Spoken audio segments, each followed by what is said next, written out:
webinar teologi sistematika lanjutan, dan kita berada di sesi 4 kalau tidak salah untuk teologi ekseliologi. Kita akan mulai webinar ini. Mari kita sama-sama berdoa untuk membuka webinar ini. Kita berdoa. Bapak di surga, terima kasih. Malam hari ini kembali kami akan melaksanakan kegiatan webinar. Berkati semua yang akan terlibat dalamnya. Berkati secara khusus Pendeta Dr. Hanas yang akan menjadi narasumber. Biar apa yang diberikan boleh berguna untuk pelayanan kami. Terima kasih Tuhan. Kami serahkan webinar ini dalam nama Tuhan Yesus. Haleluya. Amin. Ya, thank you Pak Pendeta Ronald, Ketua STT Batra Josias sudah membuka dalam doa. Kita akan memulai webinar kita di pertemuan yang ke-6, secara khusus bicara tentang eklesiologi bagian terakhir ya. Welcome buat kita semua dari berbagai denominasi, dari berbagai STT dan dari berbagai tempat bersama dengan saya Pendeta Dr. Hanas DTH ya. Setelah malam ini, ke depan kita akan belajar, maksud saya mulai hari Jumat, eskatologi ya. Ada 4 sesi terkait dengan eskatologi dan kita setelah itu menyelesaikan webinar paket teologi sistematika lanjutan. Diharapkan dengan sangat Bapak Ibu bisa mengikuti ini sampai selesai dan nanti sertifikat untuk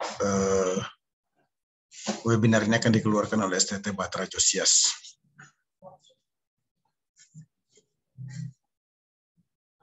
Baik. Perhatikan PowerPoint saya. Eklesiologi bagian yang ketiga ya. Mengapa gereja itu dikatakan istimewa? Apanya sih yang menjadi istimewa? Secara eskaton, satu-satunya komunitas yang akan menjadi mempelai Kristus adalah only body Christ. Hanya tubuh Kristus ya. Dan juga yang akan mendapatkan kemuliaan untuk memerintah dalam kerajaan 1000 tahun hanyalah gereja atau tubuh Kristus. Itu sebabnya dia menjadi begitu istimewa. Nah, dari mana gereja itu menjadi begitu istimewa? Tentu bukan hanya dilihat dari apa yang Yesus lakukan kerjakan bagi gereja itu di masa eskaton, tetapi juga bagaimana gereja itu sesungguhnya. Nah, gereja dikatakan istimewa karena gereja itu dibangun di atas keyakinan iman. Kalau kita memperhatikan dalam Perjanjian Lama, dijelaskan membangun rumah Allah karena adanya keyakinan bahwa Allah berdiam dalam bait-Nya, yaitu rumah Tuhan ya. Tetapi kalau kita perhatikan Perjanjian Baru dan seterusnya, sampai saat ini bahkan Tuhan datang nanti, Roh Allah itu berdiam di hidup orang percaya atau tubuhnya yang juga disebut dengan gereja. Nah, siapa gereja atau tubuh Kristus yang sebenarnya? Dalam Perjanjian Baru itu gereja dibangun atau didirikan di atas pengakuan Yesus Kristus adalah Tuhan. Nah, gereja yang demikian akan semakin kuat, bahkan kekuatan alam maupun tidak dapat menguasainya. Matius 16 ayat 18 berkata, dan aku pun berkata kepadamu, engkau adalah Petrus, dan di atas batu karang ini aku akan mendirikan jemaatku, dan alam maut tidak akan menguasainya. Gereja yang istimewa adalah gereja yang dibangun di atas pengakuan bahwa Yesus Kristus adalah anak Allah. Artinya Yesus Kristus adalah Allah atau juru selamat ya. Gereja yang demikian ini dikatakan alam maut tidak akan menguasainya. Artinya iblis dan semua usaha jahat di dunia untuk membinasakan gereja Yesus Kristus tidak akan pernah berhasil. Gereja yang adalah tubuh Kristus yang menjalankan persekutuan tidak akan pernah terjerumus ke dalam kedursilaan, ajaran sesat atau kemurtadan. Gereja yang bersekutu di dalam Kristus tentu tidak akan menyangkal iman atau suam-suam di dalam Kristus ya. Nah, tubuh rohani atau gereja Kristus tidak akan dikuasai alam maut. Juga bermakna bahwa gereja tidak akan tunduk pada kematian jasmania. Sebab kebangkitan Tuhan itu merupakan jaminan kebangkitan orang percaya. Nah, lebih khusus lagi, orang percaya yang meninggal sebelum kebangkitan langsung berada bersama-sama dengan Kristus, tidak menuju neraka ya. Sebagaimana dijelaskan dalam 2 Korintus 5 ayat 8. Tetapi hati kami tabah dan terlebih suka kami beralih dari tubuh ini untuk menetap pada Tuhan.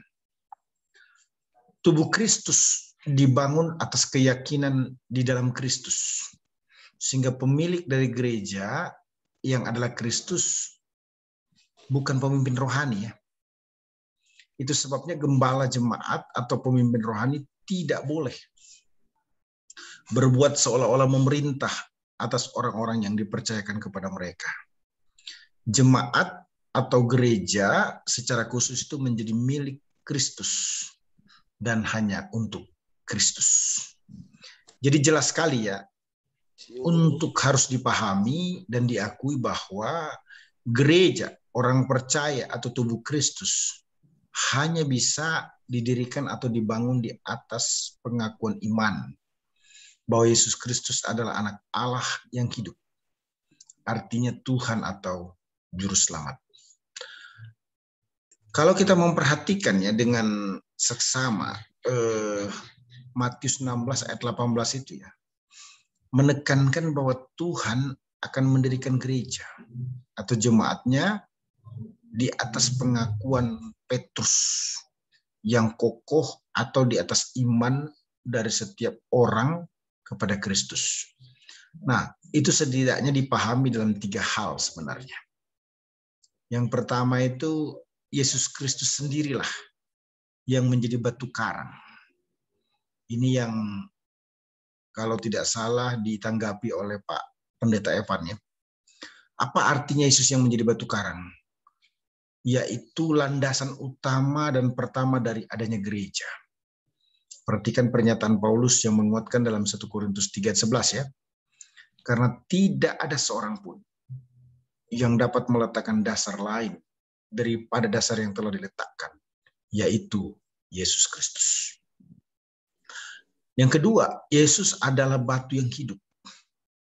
Batu yang terpilih, sebuah batu penjuru yang mahal. Batu yang telah dibuang oleh tukang-tukang bangunan ya. 1 Petrus 2 ayat 4, ayat 6 sampai 7. Selanjutnya kalau kita perhatikan Efesus 2:20 menyatakan yang dibangun di atas dasar para rasul dan para nabi dengan Kristus sebagai batu penjuru. Nah, gereja itu hanya dapat menjadi gereja sejati apabila didirikan di atas penyataan yang diilhamkan Kristus kepada para rasul ya. Kalau kita memperhatikan dengan seksama itu, para rasul dalam perjanjian baru itu merupakan kelompok utusan, saksi dan wakil asli dari Tuhan yang tersalib dan bangkit yang bernama Yesus Kristus itu ya.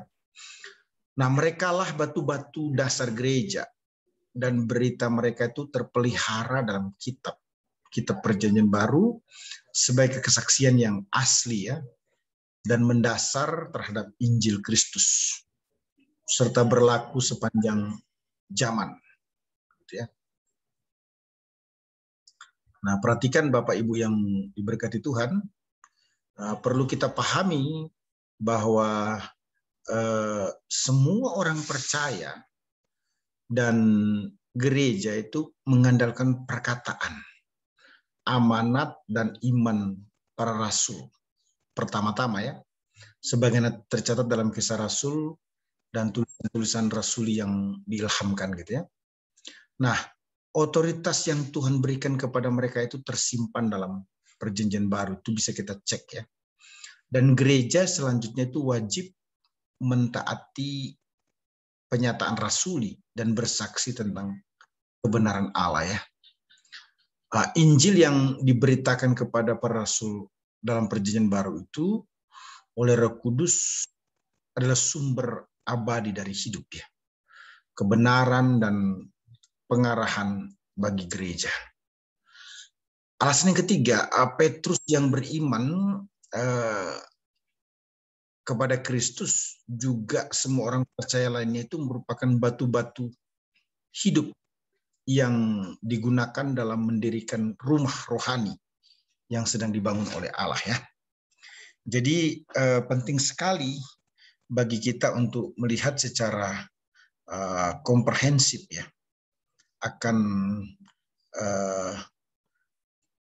body Christ atau church ini untuk kita pahami dengan seksama. Nah, ini menjadi sesuatu yang sangat menarik bagi kita, karena tubuh Kristus itu harus dipahami sebagai sesuatu yang lahir karena kehendak Allah.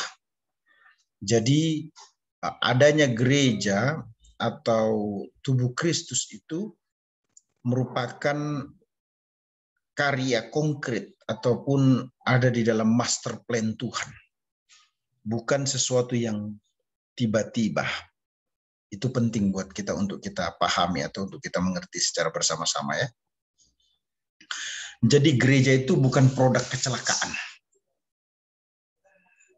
Seperti seorang ibu atau seorang ayah yang harus menikahkan putrinya dengan seorang pria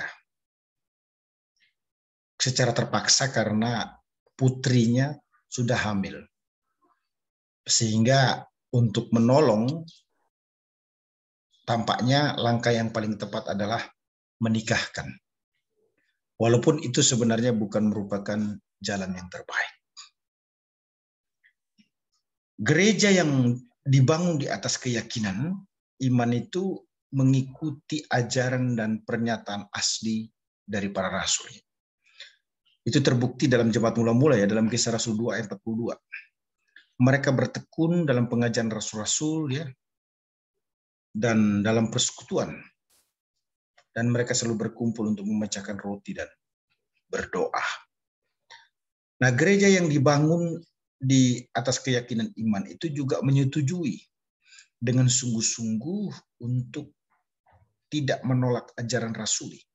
Jadi bukan hanya mengikuti ajaran dan pernyataan asli dari para rasul, tapi juga menyetujui dengan sungguh-sungguh dan tidak pernah menolak. Karena menolak ajaran rasul-rasul itu dapat diidentikan dengan menolak Tuhan. Nah, Rasul Yohanes dan Rasul Paulus itu merupakan rasul asli yang menyatakan kehendak Allah, sehingga ketika menolak pengajaran rasul-rasul tersebut, maka tentunya itu juga menolak kehendak Allah. Jadi dapat diartikan menolak Tuhan atau ajaran Yesus itu sama dengan, maksud saya, menolak ajaran para rasul itu bisa diartikan sama dengan menolak Tuhan atau ajaran Tuhan Yesus. Nah, perhatikan Rasul Yohanes dalam ilham Roh Kudus menyampaikan pesan dalam Yohanes 16 ayat 13-15. Tetapi apabila ia datang, yaitu Roh kebenaran, ia akan memimpin kamu ke dalam seluruh kebenaran. Sebab ia tidak akan berkata-kata dari dirinya sendiri, tetapi segala sesuatu yang didengarnya, itulah yang akan dikatakannya.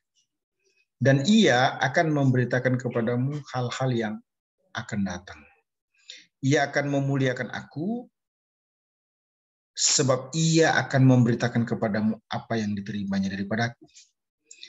Segala sesuatu yang Bapa punya adalah aku punya. Sebab itu aku berkata, ia akan memberitakan kepadamu apa yang diterimanya daripadaku. Nah, Paulus itu selanjutnya memberikan pernyataan bahwa dirinya sebagai rasul hanya mengajarkan Injil Tuhan atau Injil Kristus, bukan yang lainnya. Perhatikan pernyataan Paulus dalam Galatia 1 ayat 9 sampai dengan ayat yang ke-11.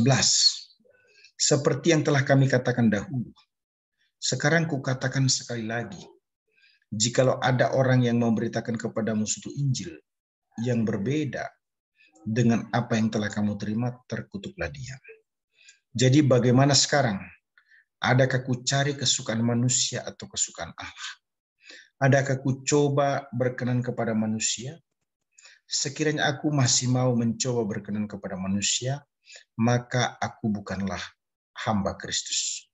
Sebab aku menegaskan kepadamu, saudara-saudaraku, bahwa Injil yang kuberitakan itu bukanlah Injil manusia. Jadi gereja yang dibangun di atas keyakinan iman itu mengikuti ajaran dan pernyataan asli para rasul. Yang kedua, itu menyetujui dengan sungguh-sungguh untuk tidak menolak ajaran rasul. Yang ketiga, melanjutkan misi rasul untuk bersaksi. Mengapa? Bersaksi untuk memberitakan amanat agung Tuhan Yesus Kristus itu diberikan kepada rasul-rasul. Selanjutnya diteruskan oleh gereja dengan setia dan penuh Roh Kudus. Itu bisa dicek dalam Kisah Rasul 1 ayat 8 nih.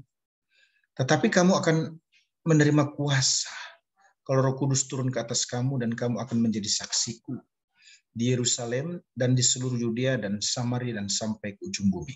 Nah, selanjutnya itu Paulus memberikan penegasan kepada Timotius kewajiban untuk bersaksi, yang juga menjadi perhatian bagi gereja di masa kini untuk dilakukan, ya. Sebagaimana dijelaskan dalam 2 Timotius 1 ayat 8-14. Firman Tuhan berkata demikian, ya. Jadi janganlah malu bersaksi tentang Tuhan kita. Perhatikan. Kalimat kuncinya, janganlah malu bersaksi tentang Tuhan kita. Dan janganlah malu karena aku, seorang hukuman karena dia. Melainkan ikutlah menderita bagi Injil oleh kekuatan Allah. Dialah yang menyelamatkan kita dan memanggil kita dengan panggilan kudus. Bukan berdasarkan perbuatan kita, melainkan berdasarkan maksud dan kasih karunia-Nya sendiri, yang telah dikaruniakan kepada kita dalam Kristus Yesus sebelum permulaan zaman. Dan yang sekarang dinyatakan oleh kedatangan Juru Selamat kita, Yesus Kristus, yang oleh Injil telah mematahkan kuasa maut dan mendatangkan hidup yang tidak dapat binasa. Untuk Injil inilah aku telah ditetapkan sebagai pemberita. Perhatikan selanjutnya. Sebagai rasul dan sebagai guru. Itu sebabnya aku menderita semuanya ini. Tetapi aku tidak malu. Karena aku tahu kepada siapa aku percaya dan aku yakin bahwa Dia berkuasa memelihara apa yang telah dipercayakannya kepadaku hingga pada hari Tuhan. Peganglah segala sesuatu yang telah engkau dengar daripadaku sebagai contoh ajaran dan ajaran yang sehat, dan lakukanlah itu dalam iman kasih dalam Kristus Yesus. Peliharalah harta yang indah yang telah dipercayakan kepada kita oleh Roh Kudus yang diam di dalam kita. Jadi gereja yang sehat atau gereja yang dibangun di atas keyakinan iman mengikuti ajaran dan pernyataan asli para rasul. Kedua, menyetujui gereja dengan sungguh-sungguh untuk tidak menolak ajaran rasuli. Implikasi yang ketiga, melanjutkan misi rasuli untuk bersaksi. Implikasi yang keempat, membentengi iman dari ajaran palsu yang sangat berpotensi menyesatkan. Kita cek Kisah Rasul 20 ayat 27 ya, sampai dengan ayat yang ke-31. Firman Tuhan berkata demikian. Sebab aku tidak lalai memberitakan seluruh maksud Allah kepadamu. Itu kalimat kunci. Sebab itu jagalah dirimu dan jagalah seluruh kawanan. Karena kamulah yang ditetapkan Roh Kudus menjadi pemilik untuk menggembalakan jemaat Allah yang diperolehnya dengan darah anaknya sendiri. Aku tahu bahwa sesudah aku pergi, serigala-serigala yang ganas akan masuk ke tengah-tengah kamu dan tidak akan menyayangkan kawanan itu. Bahkan dari antara kamu sendiri akan muncul beberapa orang yang dengan ajaran palsu mereka berusaha menarik murid-murid dari jalan yang benar dan supaya mengikuti mereka. Sebab itu berjaga-jagalah dan ingatlah bahwa aku 3 tahun lamanya siang malam dengan tiada berhenti-hentinya menasehati kamu masing-masing dengan mencucurkan air mata. Selanjutnya, Paulus juga menjelaskan dengan tegas, Bapak Ibu ya, kepada Timotius untuk menolak dengan tegas segala bentuk penyesatan. Dan ini semestinya kita lakukan juga dalam kehidupan kita ya.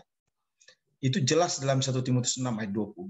Hai Timotius, peliharalah apa yang telah dipercayakan kepadamu.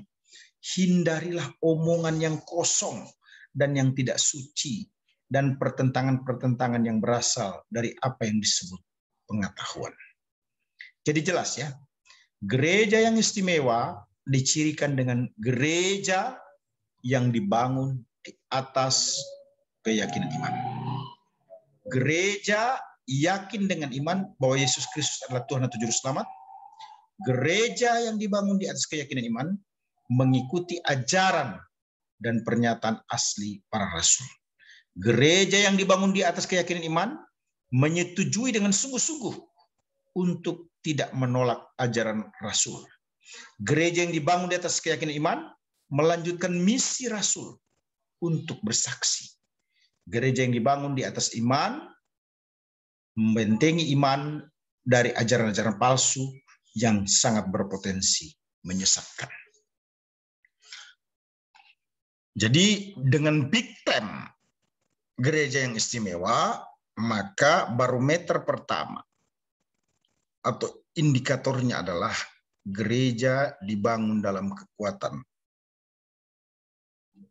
Ini yang kedua ya, gereja dibangun dalam kekuatan hubungan.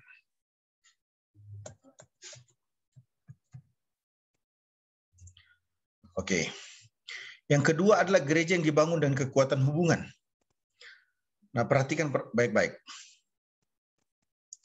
Bangsa Israel itu membangun rumah Allah karena akan memperkuat hubungan atau persekutuan dengan Allah dan sesama umatnya. Nah, persekutuan tersebut juga terlihat dalam Perjanjian Baru dan umat Allah di masa kini ya. Hubungan yang dilakukan melalui persekutuan atau kelompok sel itu merupakan salah satu cara terbaik untuk menjadikan gereja menjadi berkat khusus. Ada kelompok-kelompok sel yang merupakan bentuk pelayanan yang harus ditindaklanjuti ya, sebagai bentuk kepedulian di antara sesama tubuh Kristus atau umat Allah. Nah, perhatikan. Gereja yang dibangun dalam kekuatan hubungan itu atau persekutuan itu memenuhi kehendak Allah. Jangan lupa ya. Kelompok sel itu menjadi wadah untuk menguatkan iman dan saling membangun di antara tubuh Kristus untuk mencapai yang namanya kedewasaan penuh di dalam Kristus. Hubungan dalam kelompok sel diharapkan itu dapat membantu umat Allah bertumbuh dan belajar mengenal firman Allah lebih dalam ya. Secara alkitabiah, biblical foundation atau dasar Alkitabnya perlu diperhatikan untuk bisa mengimplementasikan hubungan persekutuan Kristiani yang tentunya tidak melenceng dari Alkitab ya. Nah, kalau kita cek Kisah Rasul dari pasal 2 ayat 42 jelas ya. Mereka bertekun dalam pengajaran Rasul dan dalam persekutuan dan mereka selalu berkumpul untuk memecahkan roti dan berdoa. Jadi jemaat bersekutu bersama untuk membangun persekutuan itu merupakan salah satu langkah yang baik untuk makin dekat dengan Allah ya. Dan menjauhkan diri dari kemungkinan macam-macam dosa. Yang tentunya dosa itu dibenci oleh Allah ya. Nah, dengan bersekutu dan bertekun dalam pengajaran itu masing-masing jemaat akan bisa mengenal Allah secara mendalam dan mengizinkan hidup pribadinya dituntun oleh Roh Kudus lebih maksimal lagi ya. Biblical foundation yang kedua adalah itu di dalam Kisah Rasul 14 ayat 27 ya. Firman Tuhan berkata demikian, setibanya di situ Mereka memanggil jemaat berkumpul, lalu mereka menceritakan segala sesuatu yang Allah lakukan dengan perantaran mereka, dan bahwa Ia telah membuka pintu bagi bangsa-bangsa lain kepada iman. Nah, para rasul itu dulunya selalu berkumpul bersama dengan para jemaat Allah ya. Inilah yang menjadi contoh bagi gereja masa kini untuk terus melakukan persekutuan dengan Roh Kudus maupun jemaat secara intens ya. Karena melalui persekutuan tersebut, mereka dapat saling menguatkan dan membangun iman satu dengan yang lainnya. Ya. Teks yang ketiga, Ibrani 10 ayat 25. Janganlah kita menjauhkan diri dari pertemuan-pertemuan ibadah kita, seperti dibiasakan oleh beberapa orang. Tetapi marilah kita saling menasihati dan semakin giat melakukannya menjelang hari Tuhan yang mendekat. Nah, Allah menghendaki agar jemaatnya saling berkumpul untuk beribadah dan saling menasihati satu dengan yang lain. Tujuannya agar masing-masing jemaat ini memperoleh kekuatan dan mendapat pengajaran firman Tuhan ya. Dengan demikian, maka semakin banyak jemaat mendalami firman, kehendak Allah itu dapat dilakukan semakin baik. Nah, timbul pertanyaan, setelah kita melihat biblical foundation ataupun dasar alkitabiahnya membangun persekutuan Kristiani, maka wujud dari membangun persekutuan itu seperti apa sebenarnya? Nah, wujudnya begini. Persekutuan Kristiani itu ditunjukkan dengan saling mengasihi. Jadi omong kosong kalau ada persekutuan Kristen itu tidak saling mengasihi. Nah, 1 Yohanes 3:18 berkata, anak-anakku, marilah kita mengasihi bukan dengan perkataan atau dengan lidah, tetapi dengan perbuatan dan dalam kebenaran. Jadi mengasihi bukan hanya sekedar simpati saja ataupun dalam perkataan saja. Kasih itu dinyatakan dalam perkataan dan perbuatannya. Saling mengasihi merupakan tanda bahwa orang-orang Kristen adalah benar-benar pengikut Kristus. Nah, kita tidak mungkin bersekutu tanpa adanya kasih. Yang kedua itu persekutuan Kristen itu ditunjukkan dengan saling membantu. Saling membantu atau saling melayani. Kenapa? Karena Galatia 6 ayat 2 berkata, bertolong-tolonglah menanggung bebanmu. Demikianlah kamu memenuhi hukum Kristus. Nah, gereja adalah keluarga Allah yang harus hidup dalam persekutuan, yang sangat membantu untuk menumbuhkan karakter-karakter dasar Kristiani. Contohnya rendah hati, lemah lembut, sabar, mengasihi. Nah, karakter tersebut memungkinkan kita untuk turut merasakan kesulitan orang lain. Ya. Bahkan membantu itu kita melakukan kehendak Kristus di dalam kehidupan ini. Yang ketiga itu persekutuan Kristen ini ditunjukkan dengan saling mengampuni. Ya. Saling mengampuni. Ya. Saling mengampuni. Mengapa penting saling mengampuni? Karena Alkitab berkata di dalam Efesus 4 ayat 31, segala kepahitan, kegeraman, kemarahan, pertikaian, dan fitnah hendaklah dibuang dari antara kamu. Demikian pula segala kejahatan. Tetapi hendaklah kamu ramah seorang terhadap yang lain, penuh kasih mesra dan saling mengampuni, sebagaimana Allah di dalam Kristus telah mengampuni kamu. Mengampuni dan melupakan itu dua hal yang berbeda ya. Orang yang melupakan saja belum tentu mengampuni. Tapi gereja atau tubuh Kristus yang hidup dalam persekutuan Kristiani itu dicirikan dengan apa? Saling mengampuni. Nah, selanjutnya persekutuan Kristiani itu ditunjukkan dengan saling mengaku dosa. Saling mengaku dosa. Mengapa perlu saling mengaku dosa? Karena di dalam kita mengaku dosa, kita bisa mendoakan. Yakobus 5 ayat 16 berkata, karena itu hendaklah kamu saling mengaku dosamu dan saling mendoakan supaya kamu sembuh. Doa orang yang benar bila dengan yakin didoakan sangat besar kuasanya. Jadi mengaku dosa itu merupakan kehendak Allah bagi setiap umatnya, sebab Kristus bersedia memberikan pengampunan. Itu jelas dalam 1 Yohanes 1 ayat 9 ya. Jika kita mengaku dosa kita, maka Ia adalah setia dan adil Sehingga ia akan mengampuni segala dosa kita dan menyucikan kita daripada segala kejahatan. Nah, persekutuan di antara orang percaya itu terkadang terjadi masalah ya. Itu sebabnya harus diselesaikan melalui saling mengampuni. Dan selanjutnya saling mendoakan. Dengan demikian akan menerima pertolongan Tuhan. Persekutuan Kristiani juga ditunjukkan saling menasehati. 1 Tesalonika 5:11 berkata, karena itu nasihatilah seorang akan yang lain dan saling membangunlah kamu seperti yang memang kamu lakukan.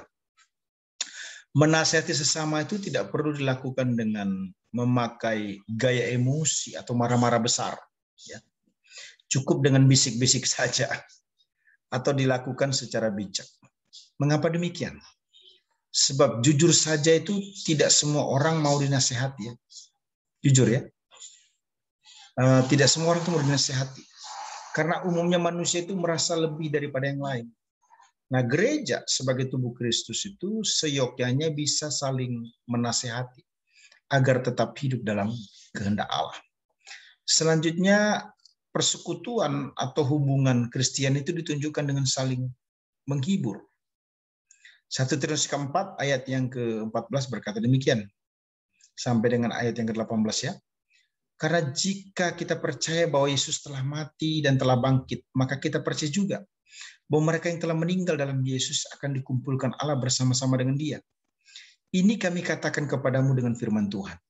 Kita yang hidup, yang masih tinggal sampai kedatangan Tuhan, sekali-kali tidak akan mendahului mereka yang telah meninggal. Sebab pada waktu tanda diberi, yaitu pada waktu penghulu malaikat berseru, dan sangkakala Allah berbunyi, maka Tuhan sendiri akan turun dari sorga, dan mereka yang mati dalam Kristus akan lebih dahulu bangkit. Sesudah itu, kita yang hidup, yang masih tinggal, akan diangkat bersama-sama dengan mereka dalam awan menyongsong Tuhan di angkasa. Demikianlah kita akan selama-lamanya bersama-sama dengan Tuhan. Karena itu, hiburkanlah seorang akan yang lain dengan perkataan-perkataan ini. Nah, orang-orang di Tesalonika itu pada waktu itu sebenarnya bingung tentang kedatangan Tuhan ya. Sehubungan dengan kematian beberapa orang di antara mereka ya. Nah, tapi Paulus menjelaskan bahwa kedatangan Yesus itu tidak hanya menyangkut orang-orang yang masih hidup, melainkan juga orang yang mati. Itu sebabnya umat Allah harus saling menghiburkan karena ada pertemuan kembali yang disebut reuni ya, bersama-sama dengan Tuhan, baik orang yang mati maupun yang hidup pada waktu rapture ataupun pengangkatan. Jadi jelas sekali ya, bahwa gereja yang dibangun dalam kekuatan hubungan atau persekutuan Kristiani sesuai kehendak Allah dan dapat dilakukan dengan prinsip-prinsip yang alkitabiah. Implementasinya dari persekutuan ini atau persekutuan Kristiani itu ditunjukkan dengan saling mengasihi, saling membantu, saling mengampuni, saling mengaku dosa dan mendoakan, saling menasehati, dan saling menghibur ya. Selanjutnya bagian ketiga ya.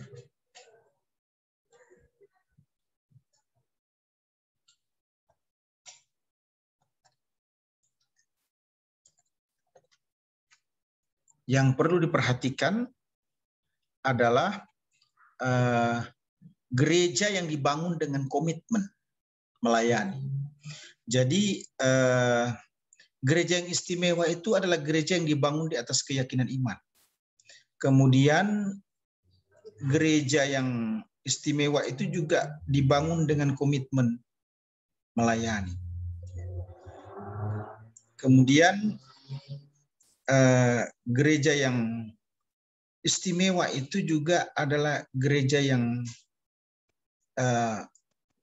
seperti yang Alkitab katakan itu tadi ya. Apa yang menjadi penyajian saya di awal, keistimewaan gereja itu begitu jelas.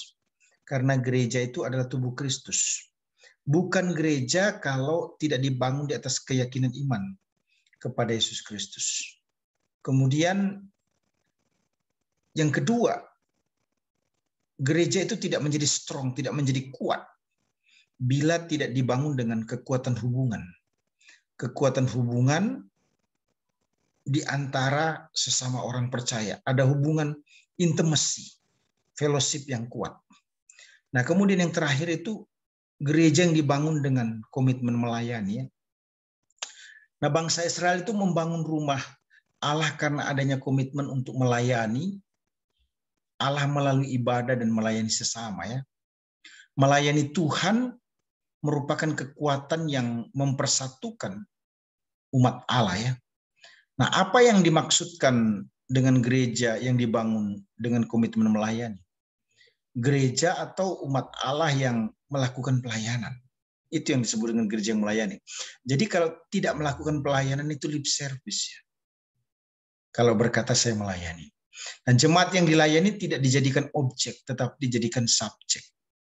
Pelayanan dilakukan dalam hubungannya dengan Yesus Kristus. Ya. Secara vertikalis dan sekaligus juga menggumuli hubungan dengan sesama secara horizontalis. Ya. Nah, gereja harus melayani karena demikian semestinya, karena Yesus datang untuk melayani gereja.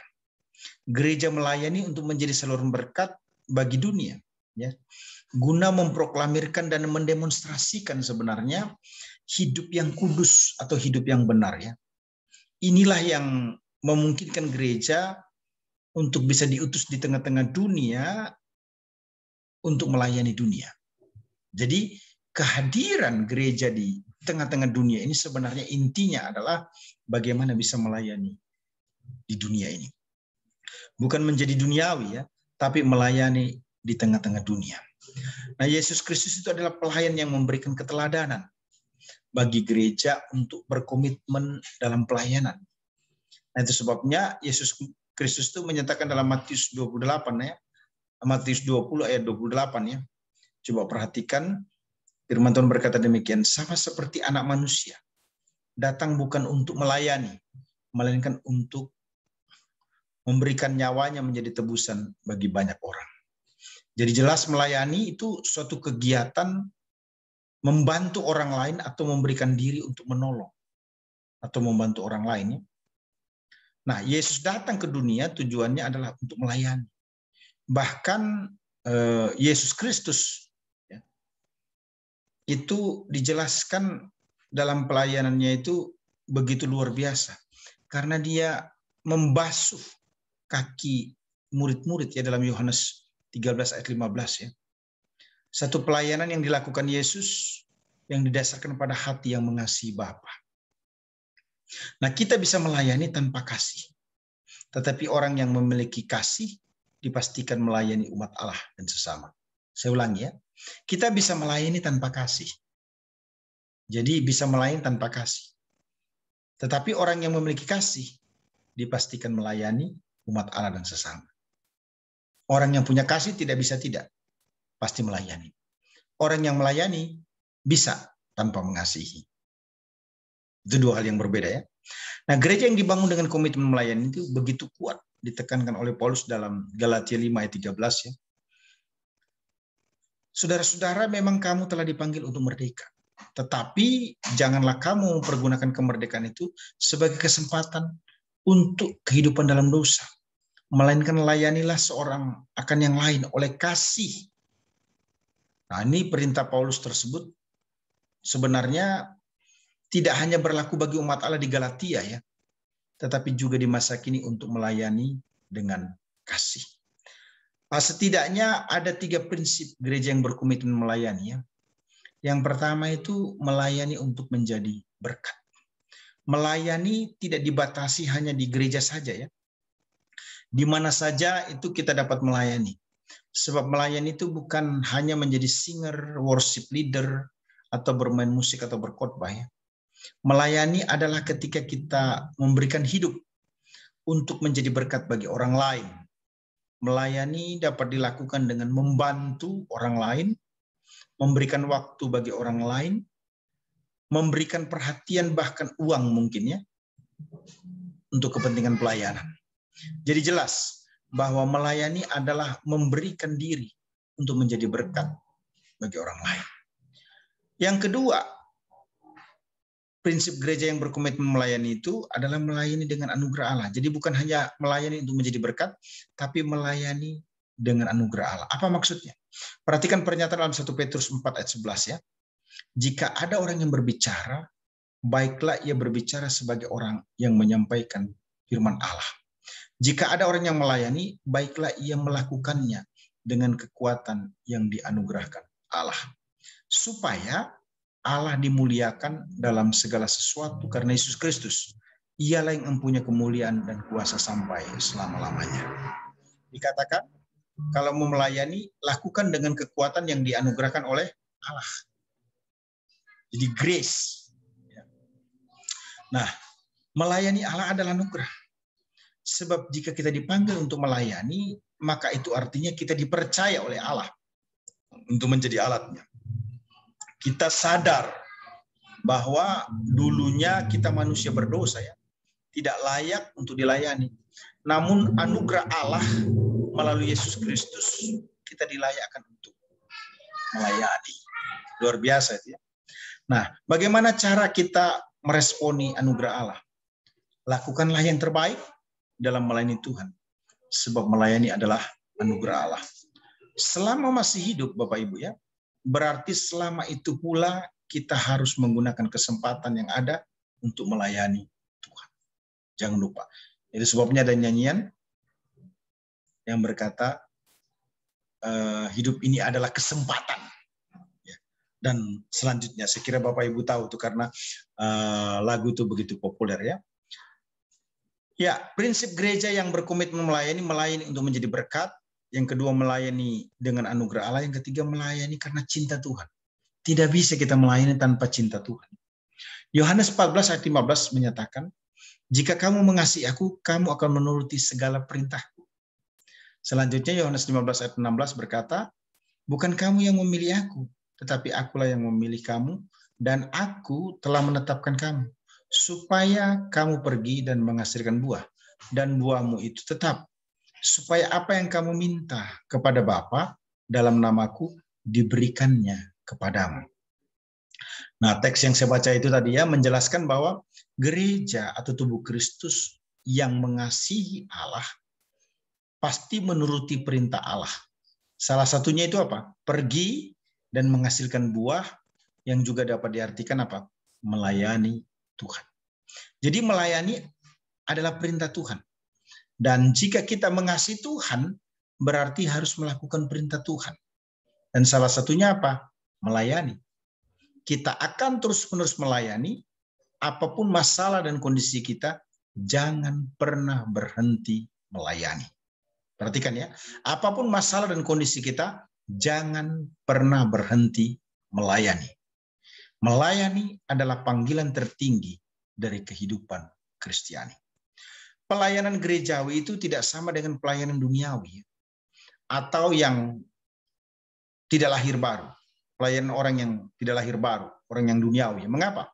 Saya menyatakan setidaknya ada 5 ciri khas pelayanan tubuh Kristus atau gereja. Apa cirinya? 1, pelayanan gereja itu bersifat nirbala, tidak mencari keuntungan tertentu, sebab gereja itu dibentuk oleh Roh Kudus pada peristiwa Pentakosta dan bukan oleh kepentingan manusia, tetapi atas kehendak Allah. Yang kedua, gereja mengacu kepada pelayanan Yesus sebagai teladan yang telah merendahkan diri untuk menjadi sama dengan manusia. Jadi ciri pertama bukan hanya bersifat nirbala, tapi ciri yang kedua juga yang perhatikan, mengacu pada pelayanan Yesus dalam bentuk keteladanan. Yang ketiga, pelayanan gereja itu mengarah kepada kedatangan Kristus atau pengangkatan gereja, ya. Mempersiapkan umat untuk rapture. Yang keempat, ciri khasnya adalah pelayanan gereja itu tidak bersifat individual, tetapi kolektif. Artinya dilakukan bersama-sama dengan kawan sekerja Allah. Makanya kita teamwork. Tidak ada pemimpin superstar atau pendewaan atau pengkutusan. Ciri khas yang kelima, pelayanan gereja itu memiliki sifat fungsional dan sekaligus imperatif, artinya perintah, ya, sehingga tidak berdasarkan kehendak sendiri. Jadi bertolak dari ciri khas yang saya sampaikan 5 itu tadi, maka pelayanan yang dilakukan oleh gereja harus tidak memudar dan tidak boleh kehilangan orientasi. People is our mission. Jiwa adalah orientasi daripada pelayanan kita. It's not about money. Ini tidak berbicara tentang duit, tapi bicara tentang apa? People, yaitu orang ya. Nah, perhatikan baik-baik ya. Melayani adalah aktivitas memberdayakan warga jemaat secara kolektif agar jemaat itu bersama-sama giat membangun pelayanan. Jangan melayani sendiri, capek deh, mati muda kita ya. Terlalu banyak PR dalam pelayanan. Akan enjoy kalau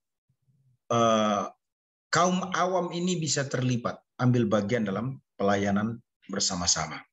Nah, pelayanan yang bentuknya pemberdayaan umat itu akan mentransformasi perilaku sebenarnya, menembus berbagai perbedaan dan memperkuat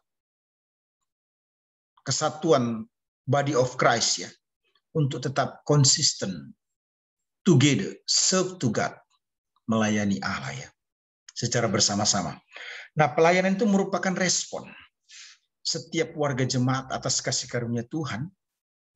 Artinya ada pemberdayaan yang dilakukan di situ, dan respon itu diwujudkan ya, baik dengan akal maupun dengan hati nurani. Kita perlu mengingat bahwa pelayanan tidak mengabaikan realita. Jangan lupa, kita lagi di bumi ini ya, bukan di sorga.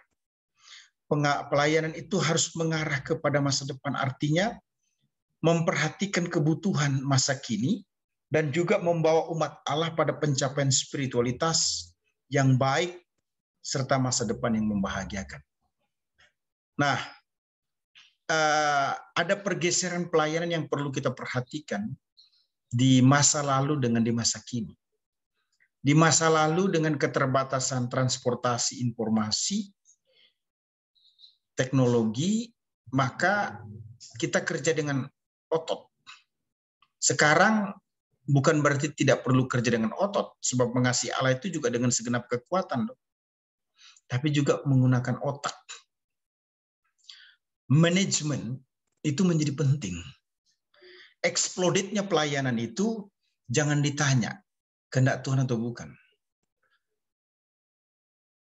Terjadinya pengembangan pelayanan, church planting di mana-mana, adanya gereja yang semakin besar dan memberi influence, high impact, itu tidak terjadi secara tiba-tiba.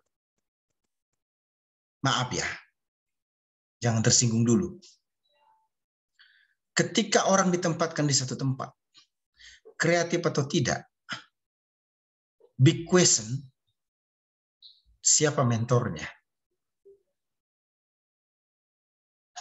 Ketika orang ditempatkan dalam satu pelayanan, dia tidak membawa transformasi, tidak menunjukkan kepemimpinan transformatif. Jangan disalahkan. Bukan berarti saya setuju. Tapi mungkin yang kita pikirkan, perlu sekali dia mengambil contoh di mana.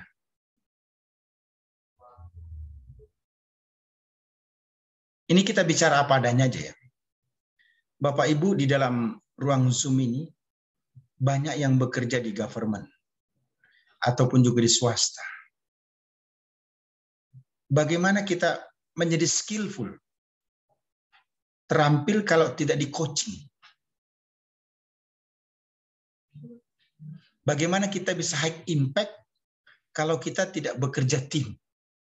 Nah, problemnya di masa kini itu adalah ketika seseorang sudah ditempatkan dalam satu pelayanan local church, dia tidak dimentor. Jadi dia melakukan itu sendiri. Padahal sebenarnya dia bisa memberi pengaruh atau manfaat yang luar biasa. To the point aja deh.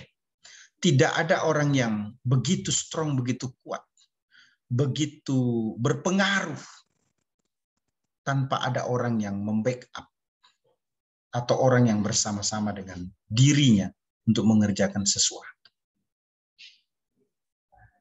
Jadi jangan tuntut gembala-gembala kita di dalam local church untuk high impact. Ini ada cerita ya Bapak Ibu. Saya guyon sedikit tapi tolong diperhatikan. Ini ada 2 orang mancing ini ceritanya. Ini 2 orang mancing ini pemancing maniak. Artinya memang betul-betul hobinya mancing lah. Ya begitu ada libur, mancing. Bahkan mungkin jam kantor kabur pergi mancing karena juga gila mancing, tanda kutip gitu ya. Nah, si A ini ya mancing. Waktu dia mancing dapat ikan kecil. Dilihat oleh si B. Apa kira-kira yang dilakukannya? Maka si A ini buang lagi ikan itu ke laut. Buat si B normal lah, wajar itu ya, karena ikan kecil ya dibuang lah. Terus yang kedua, si A ini dapat ikan lagi, gede banget. Ya gede banget. Dipastikan oleh si B bakalan kagak dibuang ke laut. Kenapa? Karena ikannya gede. Gitu ya. Ikannya gede. Begitu ditangkap, dibawa ke perahu atau kapal besar, dibuang lagi ke laut. Wah, si B ini lagi mikir, kenapa ya si A ini? Ikan kecil dibuang, ikan besar dibuang. Kemudian si A ini mancing lagi. Ikannya tidak terlalu besar dan juga tidak terlalu kecil. Sedang-sedang aja. Maka si B ini berpikir, ikannya bakalan dibuang ke laut lagi. Tapi ternyata ikan itu nggak dibuang. Justru ikan itu disimpan dan dibawa pulang oleh si A. Dalam perjalanan pulang itu, si B tanya kepada si A, emangnya kenapa tadi itu ikan kecil kamu buang? Dijawab, terlalu kecil. Terus ikan yang kedua, yang gede banget tuh kenapa dibuang kembali ke laut? Terlalu besar. Terus ikan yang ketiga ini, kenapa kok kamu nggak buang tapi bawa pulang? Karena itu cocok untuk belanga yang ada di rumah saya. Ataupun juga tempat masak di dalam rumah saya. Nah, ilustrasi ini ingin menjelaskan begini.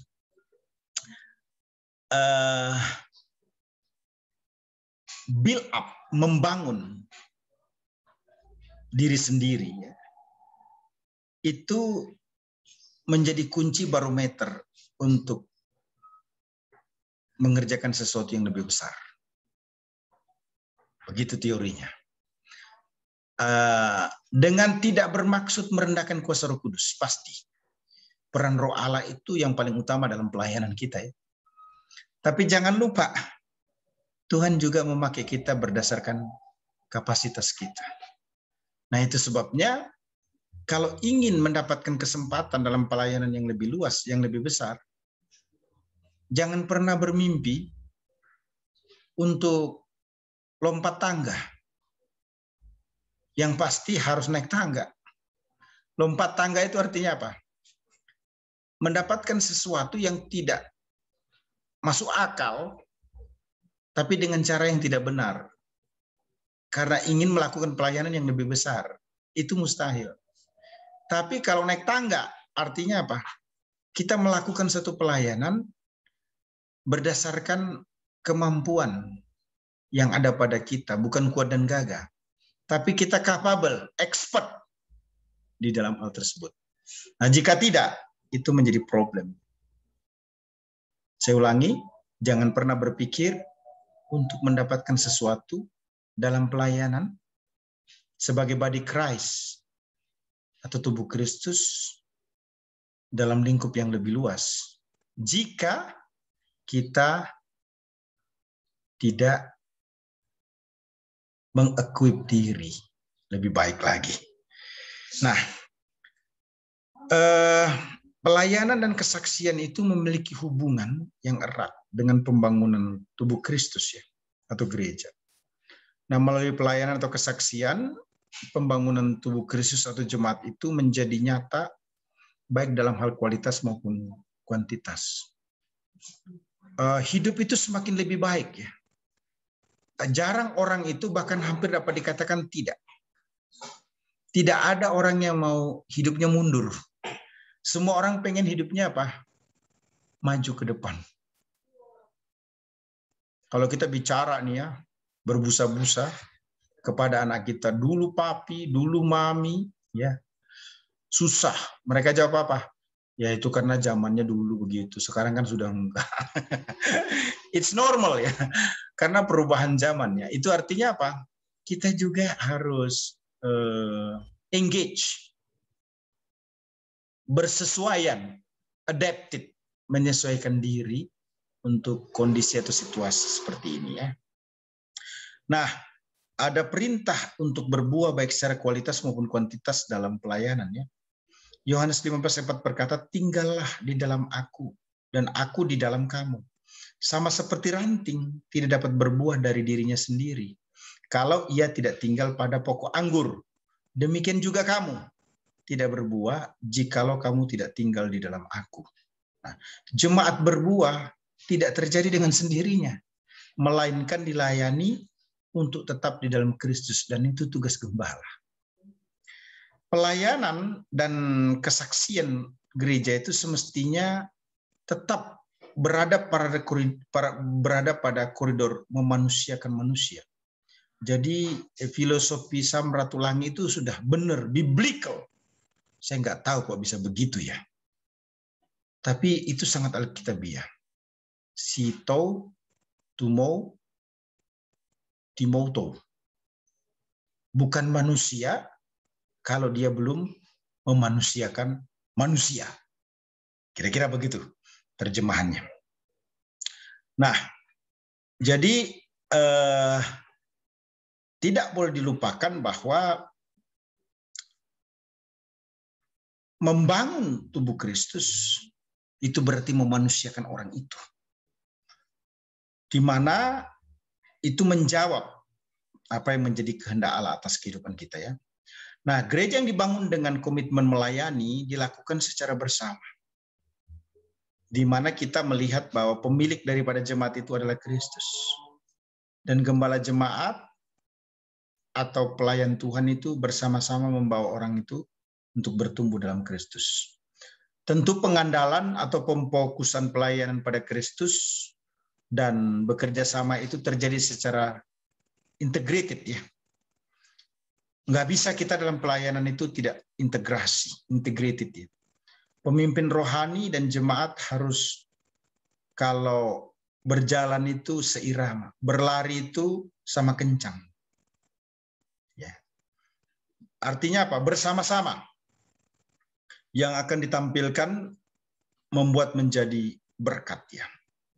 Nah, ada 3 hal utama untuk diperhatikan supaya bisa menjadi berkat. Pertama itu disebut brave. Artinya keberanian. Keberanian itu untuk memberitakan Injil. Begini, jemaat yang rajin berdoa, jemaat yang kasih persembahan bagus, jemaat yang suka beribadah itu tidak cukup. Itu disebut ada dalam comfort zone, zona aman. Jadi jemaat itu harus apa? Harus memberitakan firman. Yesus Juru Selamat. Yang kedua itu brain, otak. Otak artinya memiliki kemauan untuk terus-menerus menyelidiki firman Allah. Makanya kenapa webinar ini dibuat dan dibuka untuk umum?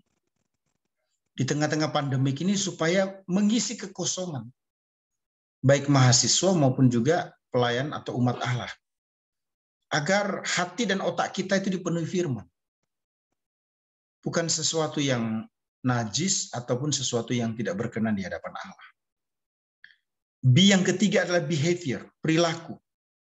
Perilaku yang menopang pelayanan atau kesaksian. Statement ini perhatikan ya. Sikap itu berbicara lebih keras daripada kata-kata. Kencangnya, lengkingnya, tajamnya, kerasnya suaramu di mimbar itu tidak lebih keras dibanding dengan perilaku. Makanya di Jawa itu muncul istilah jarkoni. Iso ngajari, ora iso ngelakoni. Bisa ngajarin tapi tidak bisa melakukan. Atau dulu-dulu saya dengar disebut NATO. No action, talk only. Tidak ada action, tidak ada perbuatan, cuma bicara doang. Gitu ya. Nah, itu sangat berbahaya. Ya, gereja yang dibangun dengan komitmen melayani itu harus dilakukan dengan kasih ya. Berkomitmen melayani untuk menjadi berkat, berkomitmen melayani dengan anugerah Allah tadi, berkomitmen melayani karena cinta Tuhan. Nah, gereja yang istimewa dipastikan menjadi berkat secara luar biasa ya. Yang disebut dengan greater blessing atau berkat yang luar biasa. Nah, ada 3 kebenaran tentang gereja yang istimewa ya. Pertama itu gereja yang dibangun di atas keyakinan iman. Kropos pelayanan atau jemaat yang kita bangun kalau tidak diletakkan pada Yesus fondasi. Jemaat itu dibangun di atas pasir kalau tidak di atas Kristus. Terlalu banyak jemaat yang menjadi kecewa karena tidak digiring fokus pada Kristus. Terlalu banyak pelayan berantem, bahkan unrespect, tidak begitu menghormati satu sama lain, karena pelayanan tidak dibangun di atas dasar Kristus. Yang kedua, gereja yang dibangun dengan kekuatan hubungan. Orang Manado bilang, baku-baku sayang, baku-baku baik. Kalau Alkitab itu hidup rukun bersama, itu bahasa simpelnya. Kalau salah ya, mohon maaf. Tapi tidak berarti kita tidak menegur orang. Harus memberitahu supaya tidak salah. Tentu dengan jangan marah-marah ya. Ya kalau marah-marah juga kita maklumin saja orang itu sedang dalam proses karakter. Marah kan tidak dosa ya. Amarah yang dosa. Namun kalau sering-sering marah, itu juga menjadi kesaksian yang kurang baik ya. Terus yang ketiga, gereja yang dibangun dengan komitmen melayani. Ini jangan lupa. Ketika orang bertumbuh, berakar dan berbuah, udah barometernya simple, melayani. Apakah itu full time atau tidak? Yang pasti dia memberi diri untuk melayani. Kenapa? Semua kita yang ada di dalam Zoom ini bukan milik kita lagi. Kita tidak pernah memiliki diri atau hidup kita. Karena Kristus sudah membeli diri kita, makanya kita menghamba kepada Kristus. Itu sebabnya tidak bisa tidak kita melayani Kristus. Nah, ketika pemahaman ini tidak ada, saya agak ragu. Orang itu sudah menjadi milik Kristus atau menerima Yesus secara pribadi atau belum. Jadi sebenarnya kalau boleh saya katakan, orang percaya yang tidak berjuang melayani, gagal paham tentang gereja. Nggak enak statement itu, tapi itu fakta yang tidak bisa dihindari. Baik, gereja adalah setiap orang yang mengaku Yesus Kristus adalah Juru Selamat, yang mengampuni dosa dan memberikan kepastian hidup yang kekal ya. Orang tersebut disebut body of Christ atau tubuh Kristus. Gereja menyangkut tubuh Kristus di seluruh dunia maupun local church. Proto-evangelium atau sel pertama penginjilan itu diwujudkan oleh Yesus Kristus ya. Yang merupakan antiklimak dari dosa. Nah, keselamatan dikerjakan oleh Allah secara utuh melalui Mesias ya. Jadi komplit, tuntas, selesai. Tetelestai itu bahasa Yunaninya.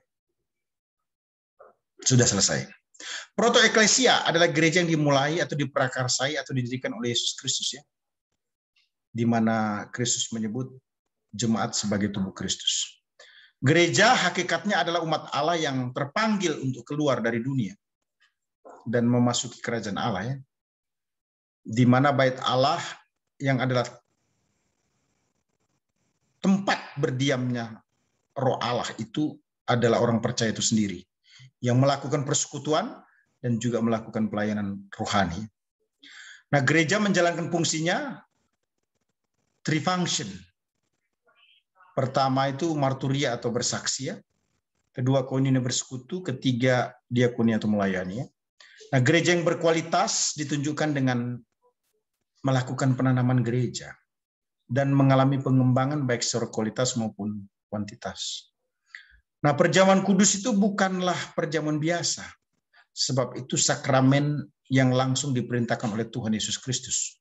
Demikian pula baptisannya. Itu bukan upacara gerejawi, tapi ketetapan sakramen yang ditetapkan oleh Allah. Saya ulang kembali, gereja yang istimewa dipastikan menjadi berkat secara luas, secara dahsyat, greater blessing. Ya. Ada 3 kebenaran tentang gereja yang istimewa. Pertama, gereja yang dibangun di atas keyakinan iman. Kedua, gereja yang dibangun dalam kekuatan hubungan. Ketiga, gereja yang dibangun dengan komitmen melayani. Ya, saya kira presentasi saya cukup. Silakan Pak Ketua memandu kita untuk diskusi, ya. Silakan. Ya, shalom.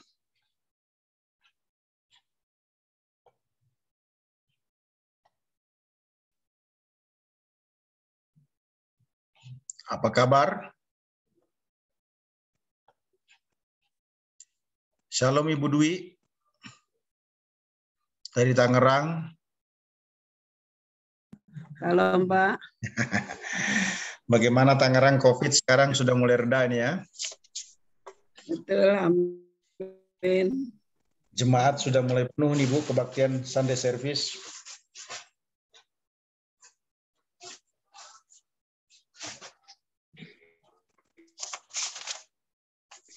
Ya, tanya jawab. Siapa ini? Bu Dwi mau bertanya? Langsung saya serahkan kepada Ibu Dwi untuk bertanya. Silakan. Oh enggak Pak, saya enggak. Cuman tadi respon ini. Aduh, saya enggak pakai kacamata. Ada di kolom chat itu, ada di kolom chat. Ya, itu respon ilustrasi mancing aja, maunya yang sedang-sedang aja, yang sesuai. Jadi artinya sesuai kapasitas. Oh begitu. Ya, tadi ilustrasi itu bicara tentang. Iya, jadi ilustrasi itu berbicara tentang bahwa sorry to say tidak bermaksud negatif, but this is real, tapi ini kenyataan bahwa Tuhan itu memakai kita tentu pertama dengan urapan wibawa dan otoritasnya. Tapi juga jangan lupa Tuhan memakai kita sesuai dengan kapasitas kita. Jangan khawatir, ya. Kursi Anda tidak akan pernah diambil orang lain. Jabatan Anda, tempat Anda pasti tetap Anda akan tempati. Tapi sebaliknya, jika Anda menduduki tempat orang lain dengan cara paksa yang bukan merupakan tempat Anda, siap-siaplah untuk tidak ada di tempat itu dengan cara yang menyakitkan. Iya. Tanya Pak. Ya, silakan. Ya, silakan. Ya, terima kasih Pak Dr. Hanas. Tadi ada bicara tentang gembala yang expert. Ya, tentu itu tadi bicara tentang kapasitas, ya. Saya sangat setuju dengan hal itu karena dulu sebelum dalam pelayanan saya juga lama di dunia bisnis. Nah, saya yakin bahwa apa ini benar nggak ya Pak? Bahwa Tuhan akan memberikan kepada kita kepercayaan dalam pelayanan seperti seorang perusahaan ketika dia mempercayakan sebuah tokoh kepada seseorang, ya, gimana bisa dia memberikan kepercayaan mall kalau warung aja dia nggak bisa urus. Nah, jadi saya yakin bahwa kapasitas seorang gembala itu sangat penting, dan berbicara kapasitas atau expert itu ya kita kan bicara tentang leadership, Pak. Leadership, manajemen, kemudian strategi dalam pelayanan. Nah, saya ingin tanya, Pak, leadership, manajemen, dan juga tentang strategi, marketing, dan lain-lain itu yang banyak diajar oleh dunia sekuler. Apakah gereja yang institusi ini juga belajar dari dunia, atau dunia belajar dari gereja? Itu aja, Pak. Terima kasih. Oke, menarik ya. Ya, ada 2 pertanyaan tadi ya. Terima kasih Pak Pendeta Evan ya. Ya. Yang pertama itu statement saya, yang ada diambil atau yang ada ditambahkan. Artinya begini, yang ada diambil karena talenta, potensi, kemampuan, karunia itu tidak digunakan. Artinya lalai, tidak bertanggung jawab. Tetapi yang ada akan ditambahkan ketika apa yang dipercayakan itu dikerjakan, dilakukan dengan sangat baik. Saya kira kita semua sepakat ya. Dalam kesempatan ini, sebutlah kita semua pebisnis, pinjamkan duit ke anak kita untuk buka perusahaan, sebutlah 1 miliar. Dalam waktu tertentu berhasil, dia kembalikan 2 miliar ke kita. Kemudian company itu jalan dengan baik. Dan kita sebagai orang tua akan memberikan lagi 2 miliar itu kepada anak kita untuk dia gunakan sebagai modal agar bisnisnya menjadi lebih besar lagi. Ini bukan soal gila harta, tapi duit yang digunakan bisa dipakai untuk banyak kepentingan untuk kemudian Allah, dengan prinsip bahwa orang percaya selalu mengkoneksikan bisnisnya untuk kerajaan Allah. Jadi, ambillah posisi yang ada ditambahkan, bukan yang ada diambil. Yang kedua, karena Alkitab itu lebih tua, Pak, hemat saya, dibanding dengan teori-teori manajemen, teori-teori kepemimpinan, hanya pengistilahan saja yang tidak ada mungkin secara literally di dalam Alkitab, tapi kalau kita mengecek Alkitab, teori-teori strategi maupun juga marketing itu sebenarnya sebut dalam bahasa lebih smartnya adalah tim kreatif. Sebutlah begitu ya, tim kreatif. Tim kreatif itu misalnya saja ya, gereja itu kan harus dipasarkan. Gereja itu harus dimarketingkan. Ini lagi-lagi harus diperhatikan statement ini ya. Bukan berarti itu gereja mau dijual, tidak. Tetapi gereja itu memang harus dipasarkan. Dipasarkan dalam artian bukan dijual. Tapi gereja itu bagaimana bisa dipahami, dimengerti, diterima oleh publik. Begitu. Saya percaya bahwa teori manajemen, teori marketing, teori leadership itu berangkat dari Alkitab semua. Mengapa saya katakan demikian? Dalam kemuliaan Tuhan 5 tahun belajar kepemimpinan, di program S2 dan S3 saya melihat sebenarnya apa yang dikerjakan dalam marketplace, dalam dunia bisnis, itu sudah ada dalam Alkitab. Itu sebabnya kalau bicara tentang marketplace, maka biblical foundation-nya itu tidak bisa tidak, pasti ada banyak ayat dari Alkitab. Mau bicara teori apapun juga, baca Alkitab, maka kita akan berkata, oh iya, sebenarnya sumbernya semua ada di Alkitab. Lagi-lagi saya mengatakan, walaupun mungkin bahasanya itu secara literal tidak ada dalam Alkitab. Kata-kata yang digunakan dalam manajemen, kepemimpinan, ataupun juga marketing, gitu ya. Salah satu contoh ya, kenapa gereja itu perlu dipasarkan? Kalau mungkin di pedalaman, di daerah-daerah, tapi saya kira sekarang ini susah untuk menemukan ada tempat yang tidak ada sinyal ya. Saya sudah hampir 3 bulan di Sulawesi Utara ini, mau berkata susah menemukan tempat yang tidak ada sinyal. Kalaupun tidak ada sinyal, bisa ke gunung atau tempat tertentu dan dapat sinyal di tempat itu. Artinya ada sinyal juga. Karena kita manja aja, maka kita pengen ada di mana kita berada, sinyal itu ada di situ. Tapi kan dalam situasi tertentu kita bukan dicari sinyal sebenarnya, tapi kita harus mencari sinyal karena konteksnya berbeda. Begitu ya. Bagaimana kita tahu gereja itu dipasarkan? Ibadah-ibadah disampaikan melalui WhatsApp. Setidaknya lewat SMS, kalau nggak bisa lewat WhatsApp lah ya.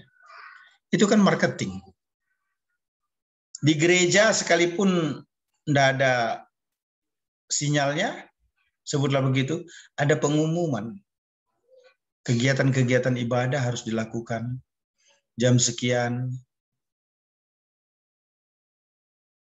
Ada kegiatan kebaktian atau seminar atau KKR atau ibadah rumah tangga dan sebagainya. Itu semua bentuk-bentuk apa sebenarnya itu? Marketing semua itu ya, pemasaran. Nah, nanti sampai di kota, sebutlah begitu ya, atau di hampir sama dengan kota, sebutlah kabupaten, memasarkan gereja itu lebih kental kelihatannya ya, lebih kental. Lebih kentalnya misalnya ya,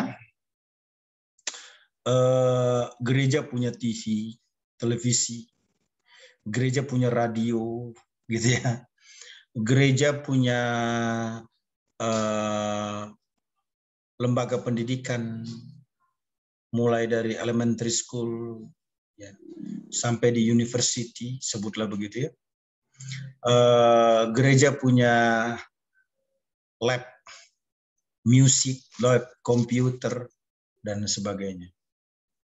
Nah itu apakah salah, apakah dosa? Oh, enggak. Semuanya dikerjakan untuk menjangkau orang lebih banyak untuk Kristus dan dewasa di dalam Kristus. Nah itu sebabnya yang generation ini pintunya harus dibuka di dalam gereja. Salah satu penyebab kita berputar-putar untuk tidak melakukan sesuatu yang lebih besar karena kita kurang efektif. Penyebab kita tidak kurang efektif karena kita kurang teredukasi. Bagaimana gembala kita atau pemimpin di dalam local church itu bisa high impact kalau dia kata gelang tempurung. Mau digencot seperti apapun juga, dia stres nantinya. Kenapa stres? Iya, karena dia tidak tahu bagaimana caranya. Begitu ya. Jadi 2 hal yang menjadi statement saya dalam kesempatan ini, yang ada harus ditambahkan. Yang kedua, dunia belajar dari gereja tentang kepemimpinan, marketing, ataupun juga manajemen, apalah namanya. Terima kasih. Ya, sekali lagi Pak, mau bertanya. Silakan Pak. Ya, saya ini anak pendeta Pak. Ya, pendeta dulu. Jadi setahu saya Setahu saya tahun 60-an dan 70-an, lagu mana-mana Tuhan Yesus panggil itu rela melayani. Tapi sekarang kayaknya lagu itu harus dirubah, Pak. Mana-mana Tuhan panggil, yang penting ada signal. Oh gitu ya.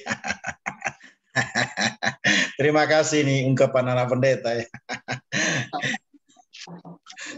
Begini Pak, pertanyaan saya. Gereja itu adalah organisme dan gereja itu juga adalah institusi. Iya, ada dua ya. Nah, pertanyaan saya adalah ketika ya gereja adalah organisme dan sekaligus juga gereja adalah institusi yang harus berjalan bersama. Nah, pertanyaan saya kira-kira kalau umpama salah satunya melampaui seperti institusi lebih menonjol daripada organisme di dalam sebuah gereja. Nah, kita lihat situasi, ada beberapa kita lihat kondisi saat ini bahwa gereja itu lebih cenderung bukan organismenya tetapi institusinya yang lebih jalan. Jadi pertanyaan saya kira-kira bagaimana, apa dampaknya Pak, dan warning untuk kita lah bagi hamba-hamba Tuhan. Terima kasih Pak. Wow, pertanyaan yang luar biasa ini. Iya. Organisme akan menjadi terorganize ketika dia dalam institusi yang sebutlah bahasa kekiniannya world class organization, gitu ya. Diorganize secara maksimal, gitu ya. Nah, bagaimana ketika church atau body Christ itu lebih mengedepankan institusi ya? Saya sih berharapnya begini. Jika ini bisa berjalan bersama-sama, kenapa tidak? Ya, artinya jika organisme ini menjadi sesuatu yang sangat penting, sembari institusi harus diperhatikan, atau sembari institusi harus diperhatikan organisme juga harus tetap diperhatikan. Jika itu berjalan bersama-sama, bisa dilakukan, maka itu pilihan yang pertama, yang terbaik. Tapi ketika terjadi sesuatu, ya ternyata lebih berat kepada institusi, maka ada warning apa dan dampak apa? Iya, permasalahan yang terjadi dalam organisasi itu, jika tidak memperhatikan organisme, kepentingan tubuh Kristus, itu sangat berat. Beratnya itu nanti gereja jadi sekuler. Itu warningnya. Mungkin bahasa halusnya saya katakan begini. Ketika big vision itu menjadi prioritas dengan tidak memperhatikan kepentingan organisme, ya, maka tujuan akan mengalahkan kepentingan atau prinsip-prinsip pembangunan tubuh Kristus. Dengan demikian, kita akan banyak melakukan sesuatu yang melanggar, walaupun tampaknya pencapaian itu terlihat. Misalnya ya, maaf nih ya, saya tidak sebut gereja apa. Demi untuk kepentingan organisasi membangun mega church, ya, ini kan terjadi di kota-kota ya. Demi untuk kepentingan membangun mega church, maka pos-pos PI ataupun juga gereja-gereja kecil yang ada di sekitar ya udah ditutup aja. Oh, itu bukan sesuatu yang baru. Beberapa organisasi melakukan itu. Terutama gereja-gereja yang usianya di bawah 50 tahun. Bahkan mungkin ada yang 50 tahun ke atas melakukan itu, belum 100 tahun. Pertanyaannya kenapa? Iya, karena mau mega church. Lebih baik mengurus satu gereja dengan impact yang besar daripada mengurus banyak gereja dengan impact yang tidak terlalu, bahkan banyak mengorbankan sesuatu. Judulnya kan begini.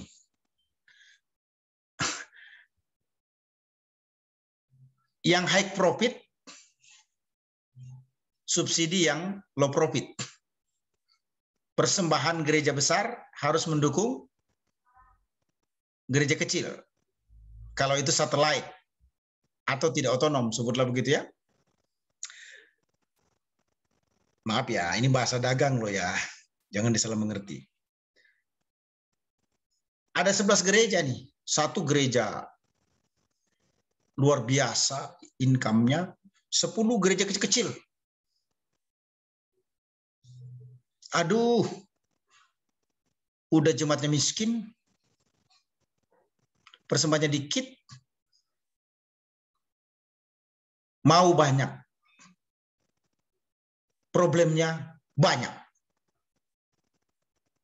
Kontribusinya terhadap gereja besar enggak ada. Artinya gini, apa yang bisa dilihat dari gereja yang besar terhadap gereja yang kecil ini? Nah, demi untuk kepentingan mega church, kenapa harus memberikan perhatian atau mengizinkan pikiran, hati, tenaga, dana tersita untuk ngurus 10 gereja-gereja kecil ini yang kelihatannya tidak terlalu berarti. Tidak ngefek. Gitu loh. Kenapa tidak membesarkan yang ada aja? Ya udah kalau begitu, caranya gimana? Secara organisatoris, tutup aja itu. Yang kecil-kecil itu. Kalau dia mau gabung ke gereja kota atau di pusat, silahkan. Tapi kalau tidak, ya udah. Kalau ada yang mau bergabung ke gereja atau organisasi lain, tidak apa-apa. Atau juga itu jemaat, bukan jemaat yang istilahnya itu berpotensi. Jemaat itu yang pindah juga jemaat yang trouble. Justru kita malah jadi lebih bagus dong gereja pusat. Kenapa? Nggak banyak parasit yang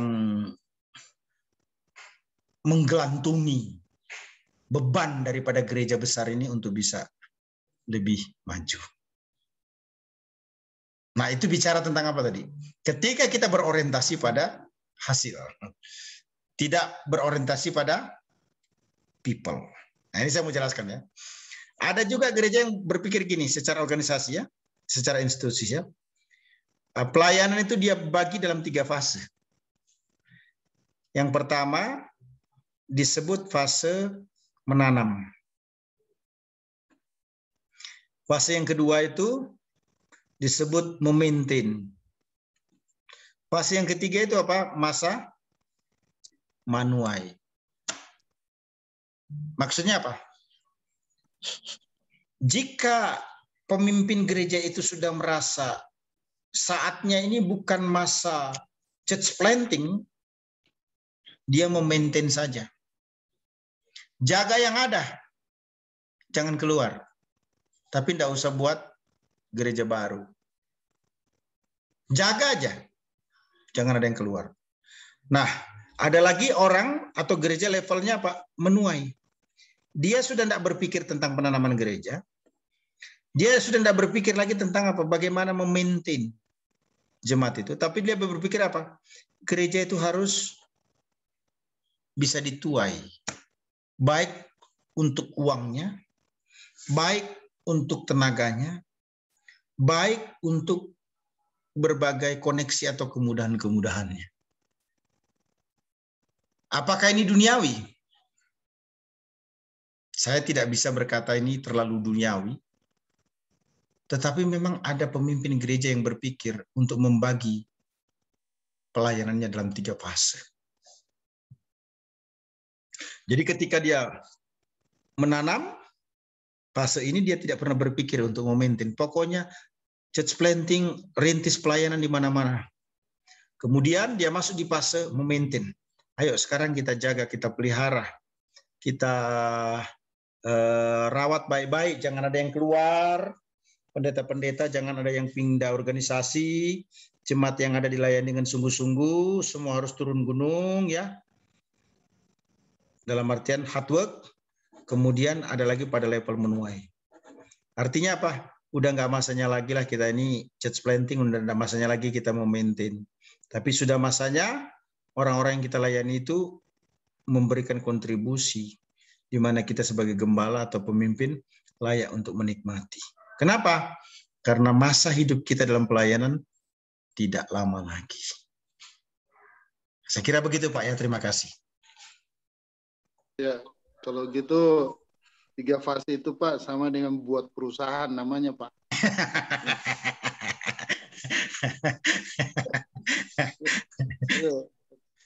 Ya, kemudian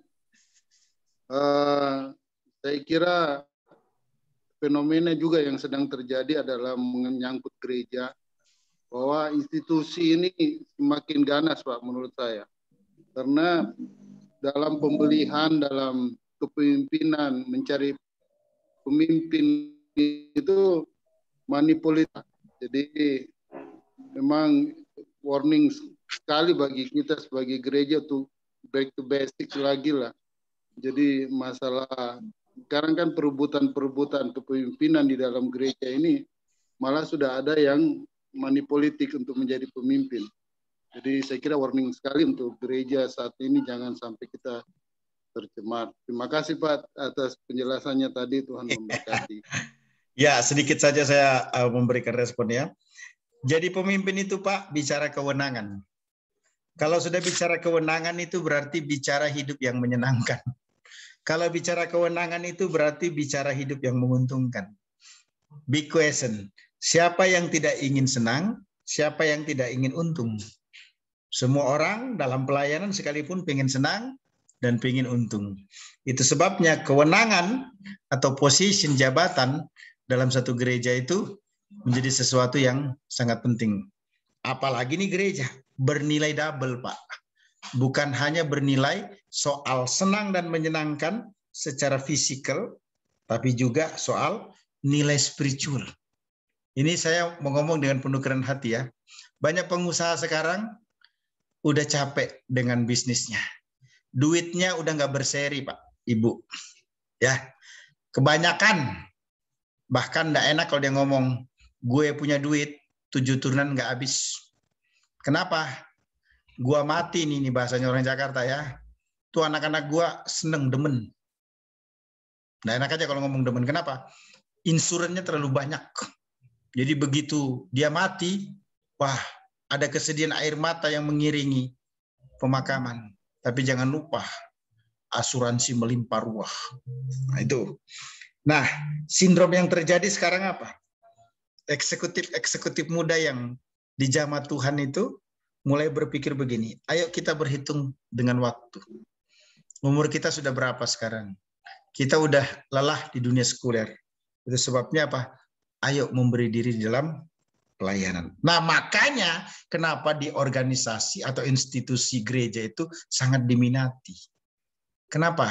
Kehormatan secara spiritual itu tidak ditemukan dalam dunia bisnis. Kalau mau bicara kaya Pak, di atas langit masih ada langit yang lebih tinggi lagi. Tapi kalau bicara tentang kehormatan spiritual, itu sudah tidak ada lagi yang lebih tinggi dari itu. Apalagi ketika seseorang disebut pendeta, ketua wilayah, ketua daerah, ketua sinode. Wow, keren banget. Terima kasih Pak Pendeta Pan. Thank you. Ya, baik Bapak Ibu sekalian, sangat menarik ya. Yang lain silakan, masih panjang waktunya. Masih ada 15 menit. Silakan Bapak Ibu sekalian yang mau bertanya. Atau mau memberikan statement, memperkuat dan lain sebagainya, disilakan. Ya, boleh saya. Kita sharing. Ya, silakan. Sayang loh waktunya masih panjang, kalau tidak Shalom. kita tutup sampai di sini. Oh, ada. Ya. Pak Edwin, terima kasih. Langsung. Iya, bikin rame aja ini. Ini Pak Anas, kita melihat bahwa dari ungkapan-ungkapan tadi, bahkan dengan kenyataan-kenyataan ya di lapangan, kita melihat bahwa gereja lebih banyak menjadi entitas bisnis daripada entitas spiritual. Banyak gereja, buktinya juga bukan hanya di tempat-tempat lain, di Sulawesi Utara sendiri, di Minahasa lah khususnya. Ya.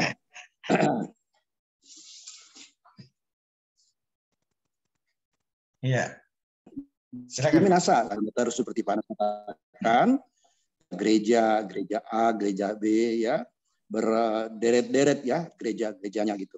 Tapi mari kita lihat ya, angka kriminalitas tertinggi di Indonesia itu ada di Manado, Minahasa.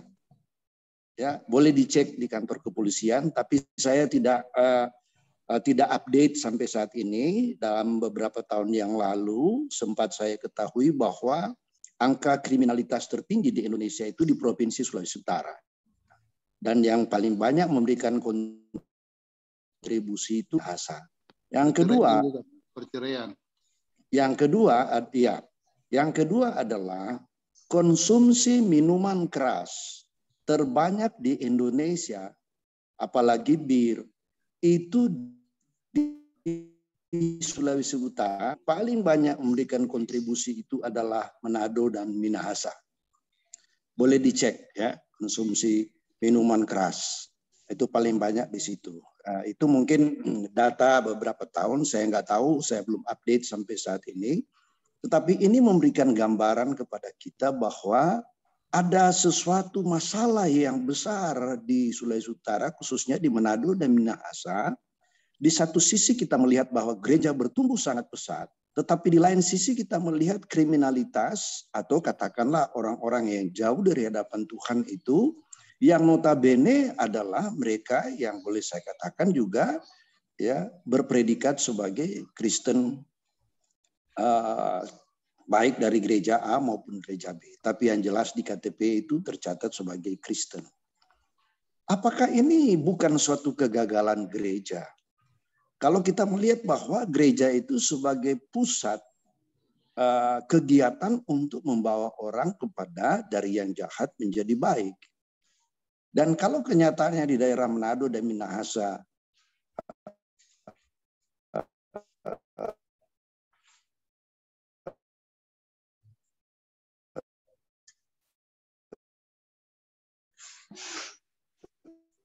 kenyataannya sekian tadi, saya mohon maaf menyampaikan bahwa gereja-gereja bahkan dalam gereja-gereja mainstream yang ada di sana itu lebih banyak berafiliasi dengan lembaga-lembaga pemerintah yang lebih dominan kepada aktivitas kegiatan politik, terutama menjelang pemilu, menjelang pilkada, lebih banyak mengarah ke hal-hal yang sifatnya politis.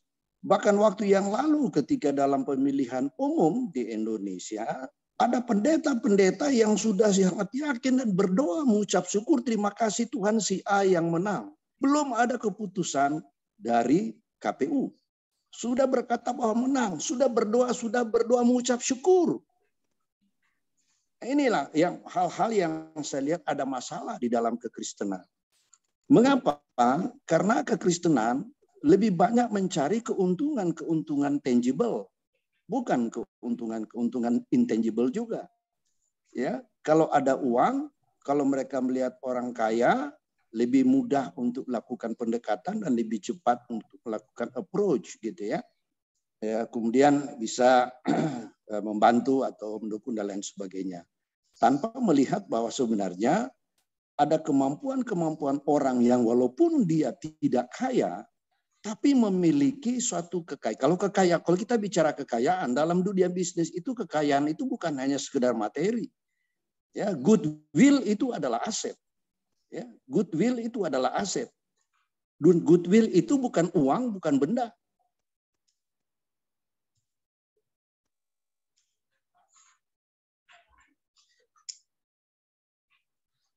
Ya. Ya. Jadi semata-mata gitu ya. Nah, saya melihat ada hal yang sangat sangat jomplang di sini ya, tidak sinkron gitu. Nah, saya juga mohon maaf kepada Anda yang bergereja Gemim ya. Saya juga dulu lahir dari pemuda Gemim. Saya ketua pemuda Gemim Manado Timur dulu. ya, membilayahi banyak desa-desa, kelurahan-kelurahan di Manado dan di daerah Manado Timur ya. Saya ketua pemuda dulu di sana. Zaman Gubernur H.V. Worang, saya justru yang membawa tim saya semua demonstrasi di gubernuran karena begitu banyak pemuda yang jam-jam 4, jam 5 pagi sudah berjubel mandi air pantai di belakang bioskop Benteng dulu ya. Saya bawa gerakan semua orang dan akhirnya ambil keputusan dari pemerintah untuk menghentikan hal itu ya. Jadi maksud saya berkata bahwa saya melihat bahwa ada bias dari kegiatan-kegiatan gereja. Nah khususnya untuk gereja Kemim saya mohon maaf. Saya justru melihat mungkin ya, saya mungkin orang bodoh ya. Tetapi kenapa kok diambil simbol itu adalah burung hantu? Ya, burung hantu itu dijadikan sebagai suatu lambang dari gereja. Hanya karena mungkin dia lebih cerdik, lebih apa semuanya ya. Begitu. Kenapa justru ya kita tidak mengambil dari misalnya di Manado dan Minahasa itu ada suatu gereja, ada satu binatang ya, kalau kita lihat binatang yang paling terkenal itu sebenarnya dan yang paling langka itu sebenarnya bukanlah burung hantu ya, tetapi apa itu yang ada di Bitung itu, yang ada di Bitung itu apa ya, apa itu namanya? Tangkoko. Ya, di Parengting Koko. Aduh, saya ingat sekali tapi sekarang ini saya lupa itu. Kuskus itu apa? Bukan kuskus. Kuskus toh. Ada binatang yang memang khas itu langka dan itu Iya. dan itu memiliki satu arti yang cukup dalam. Kenapa? Karena binatang itu dia tidak pernah, dia itu taat dan setia kepada pasangannya, gitu. Aduh, lupa saya namanya. Nah, dia kalau sudah sekali kawin, ya itu dia tidak pernah berpisah, gitu. Tidak akan pernah berpisah dan tidak pernah ada selingkuh, ya binatang itu. Ya. Tarsius. Dia, ya. Tarsius, Pak. Tarsius, ya. Terima kasih, Pak. Terima kasih, Pak. Ya, Tarsius, Pak. Saya justru berpikir kenapa bukan Tarsius yang diangkat? Karena ya, yang Tarsius itu di luar negeri semua orang mengacu kepada di Parengting Koko. Boleh buka di Google. Ya, Tarsius itu binatang yang sangat langka dan hanya ada di daerah-daerah Asia, terutama di Parengting Koko. Ya, itu kenapa tidak diangkat? Dijadikanlah itu karena dia punya simbol-simbol yang sangat tinggi ketimbang burung hantu. Gitu ya. Mohon maaf bagi saudara dari Gemim, sekali lagi saya mohon maaf, tetapi karena kita ini pembelajaran, ini diskusi, ini bukan khotbah oleh Pak Hana, saya pikir ini adalah diskusi pembelajaran. Jadi kita perlu bertukar pikiran satu dengan yang lain. Saya tidak mengganggu soal keputusan untuk memberikan simbol burung hantu, tetapi ini hanyalah pemikiran karena kita kan semua bebas untuk melakukan menyampaikan pendapat. Silakan kalau terima, kalau nggak diterima ya nggak apa-apa. Jadi maksud saya adalah kenapa tidak demikian gitu ya, sehingga sekarang ini boleh dikata Manado bukan hanya termasuk minuman keras yang tertinggi di Indonesia, tetapi daerah yang tingkat perselingkuhannya tertinggi di Indonesia. Mohon maaf ya. Dan binatang Tarsius itu menjadi simbol yang barangkali untuk bisa menjadi semacam bumper untuk bisa menghilangkan image semacam itu. Jadi saya pikir perlu ada suatu gerakan yang sungguh luar biasa dari gereja-gereja bersatu, bukan hanya sekedar untuk membesarkan gereja dalam arti fisik semata-mata, tetapi juga pelayanan. Karena topik tadi kan bicara soal pelayanan. Tadi Pak Evan bilang juga gereja sebagai organisme. Jadi bukan berarti sebagai organisasi semata-mata, tetapi organisme hidup, berkembang, alamiah, sesuai dengan kebenaran Kristus. Dan marketplace kita, kalau kita ke marketplace, bukanlah kita membawa gereja, tetapi kita lah membawa nama Kristus, bukan membawa gereja. Ya, karena kalau kita membawa gereja, maka si A akan membawa bendera gerejanya, si B membawa bendera gerejanya. Jadi mungkin lebih tepat kalau kita membawa Kristus di dalam marketplace untuk menjangkau jiwa-jiwa. Saya kira itu komentar saya dan mohon pendapat dan tanggapan dari Pak Anas. Mohon maaf kalau berlebihan. Terima kasih. Ya, terima kasih Pak Pendeta Edwin. Ya. Menariklah ya. Ada informasi tadi Sulawesi Utara, terutama Minahasa, justru yang bisa dikatakan majority Christian, banyak building church di mana-mana ya. Bisa dikatakan gereja 1 kilometer 1 atau 500 meter 1 untuk di penduduk yang padat ya. Sebutlah begitu. Namun kriminalitasnya justru paling banyak. Namun mirasnya justru paling banyak. Namun politik kotornya justru paling menonjol. Namun perselingkuhannya justru paling tinggi. Itu informasi ataupun juga pendapat yang disampaikan oleh Pak Pendeta Edwin tadi ya. Nah, pertanyaannya tadi itu menarik ya. Apakah gereja gagal? Gitu ya. Apakah gereja gagal gitu ya? Memang di Minahasa ini maupun juga di Manado bisa dikatakan orang kalau beribadah rata-rata pakai toa Pak ya. Jadi kalau kita datang di Minahasa itu maaf kata kalau malas bangun pagi ya di tempat sendiri saja, dengar tidak dengar bisa dengarkan khotbah setiap pagi karena menggunakan toa gitu ya. Ibadah setiap pagi ada dilakukan, ada doa dan sebagainya. Memang bisa dikatakan di Minahasa maupun Sulawesi Utara kental sekali dengan kekristenan ya. Walaupun belakangan ini juga memang sudah ada kepercayaan ataupun selain kekristenan ada di Sulawesi Utara mulai tumbuh ya. Walaupun saya tidak tahu signifikan atau tidak signifikan. Nah, hemat saya begini.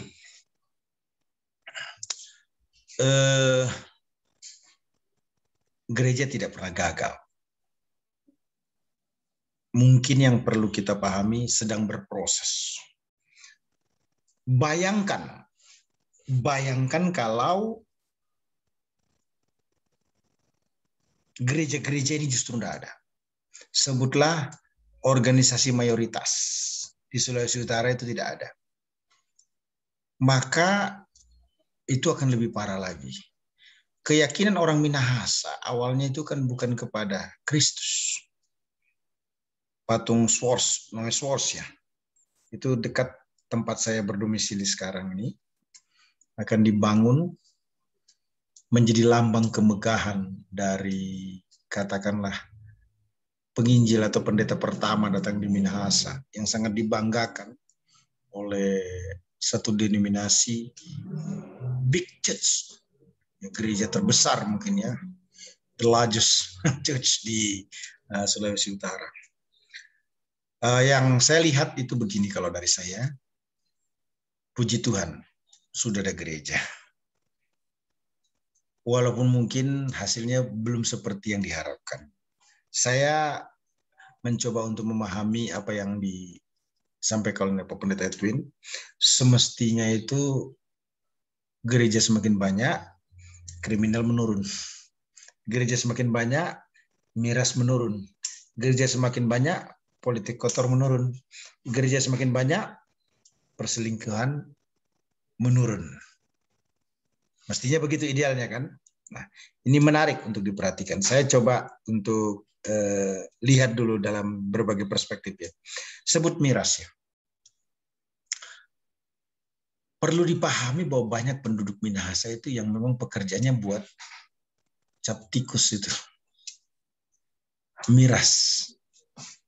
Memang yang jadi permasalahan adalah ketika ini dikonsumsi secara berlebihan. Tapi untuk kepentingan kesehatan, karena memang Minahasa ini dingin ya, saya kira itu perlu dikaji lagi. Dan pemerintah memang sudah mengizinkan untuk diperdagangkan dengan kadar alkohol yang sudah ditentukannya, gitu. Karena itu menjadi mata pencarian. Itu problemnya kan. Nah, yang mungkin penanganan yang perlu dilakukan adalah bagaimana gereja untuk menyuarakan, artinya suara kenabiannya harus lebih kencang. Pemerintah juga perlu bersama-sama dengan gereja untuk mengevaluasi dan menertibkan pelaku miras ini. Nah, terkait dengan kriminalitas ya. Ya, kalau memang terbukti itu kriminalitasnya semakin tinggi, sebutlah pembunuhan gitu ya, ataupun juga pencurian dan sebagainya. Itu ada, saya kira gereja tidak gagal. Tapi memang perlu lebih strong lagi ya. Mengapa saya katakan demikian? Mungkin satu-satunya tempat di Indonesia ini ada kegiatan KKR di jalan-jalan, di pasar-pasar, di gunung-gunung, di tempat-tempat keramaian dengan menggunakan mikrofon ataupun alat pengeras yang bisa menjangkau area tempat yang luas itu di Sulawesi Utara. Dan itu menurut teman saya yang merupakan salah satu pemimpin Aras Nasional, itu sangat diperhatikan. Pemerintah mengapresiasi kegiatan itu. Hanya memang perlu dievaluasi. Misalnya penyampaian daripada kegiatan KKR ataupun ibadah-ibadah yang dilakukan di pasar-pasar, kemudian di terminal-terminal, kemudian di desa-desa, ya, dengan hanya menggunakan mikrofon, kemudian beberapa orang bersaksi dan berkhotbah, ya, tanpa harus menggunakan tempat, kursi yang banyak dan sebagainya, berpindah dari satu tempat ke tempat yang lain itu dilakukan. Saya tanya ke teman saya, bagaimana? Itu tidak dilarang, hanya saja memang kualitinya yang perlu ditingkatkan. Jadi bukan lagi bicara soal penonjolan kepada kesaksian-kesaksian. Tapi itu menarik, karena kesaksian itu menguatkan, meneguhkan audiens. Sering disiarkan di YouTube loh. Artinya ada orang yang bertobat, walaupun jumlahnya mungkin tentu yang belum bertobat lebih banyak dibanding dengan yang sudah bertobat. Itu yang bersaksi melalui KKR jalanan itu ya, itu rata-rata orang yang tindak kejahatan atau kriminalnya tinggi. Sebutlah begitu ya. Walaupun masih ada, kita tidak bisa pungkiri juga ya. Nah, bicara tentang perselingkuhan. Ya, tidak bisa dipungkiri itu ada ya. Tapi pertanyaannya, apakah kita bisa melihat kalau 100 orang pasangan, kemudian 5 selingkuh itu 5 mewakili dari yang 100 itu, sebutlah begitu ya. Walaupun idealnya kita berkata tidak selingkuh. Begitu kan? Tidak selingkuh. Namun perlu dipahami juga bahwa orang Sulawesi Utara itu, bukan saya bermaksud membela ya. Kemampuan untuk mengampuni itu hebat. Bukan hanya kemampuan untuk mengampuni, tapi kemampuan untuk bermurah hati itu hebat. Apalagi kemampuan untuk melayani orang lain itu hebat, luar biasa. Nah, ini bukti bahwa gereja berkontribusi. Ya. Gereja berkontribusi, artinya gereja bukan tidak berkontribusi. Mungkin pencapaian untuk kemaksimalan itu yang belum didapat. Nah, itu sebabnya memang perlu bergandeng tangan lebih kuat lagi. Begitu ya. Nah, saya juga melihat yang dimaksudkan oleh Bapak tadi, lambang burung hantu ya. Memang ada informasi yang kita sudah tahu sebagai rahasia umum dalam kalangan Kristen ya. Problem di gereja ini yang saya tidak perlu sebutlah, sudah ramai dibicarakan dan sudah menjadi rahasia umum ya, terutama untuk orang Sulawesi Utara. Tapi juga ada hal yang menarik menurut saya. Apa itu? Ada kegerakan revival yang mulai tumbuh, yang mulai terjadi di kalangan para pendeta, ada pemimpin-pemimpin rohani yang biblical, yang tidak lagi sekuler. Jadi perubahan ke arah yang lebih baik itu mulai tampak, kelihatan. Ya memang mungkin yang dimaksudkan oleh Pak Edwin lebih wise kalau kita bilang speednya itu enggak tinggi, ya mestinya kencang. Artinya perubahannya itu mesti cepat, lebih baik. Karena kekristenan di Minahasa dan Manado itu angkanya kan sangat tinggi, gitu ya. Semestinya dengan hadirnya gereja itu bisa mengalahkan kriminal, sepakat. Bisa mengalahkan miras, sepakat. Bisa mengalahkan politik yang kotor, sepakat. Bisa menekan angka perselingkuhan, sepakat. Ya, terima kasih untuk masukannya, Pendeta Twin. Terima kasih, Pak. Ya, baik. Terima kasih. Bapak Ibu Saudara sekalian, kita sudah berada di penghujung webinar ini. Waktu sudah menunjukkan pukul 19:58 waktu Indonesia bagian tengah. Terima kasih atas kebersamaannya. Silakan admin untuk mengambil dokumentasi.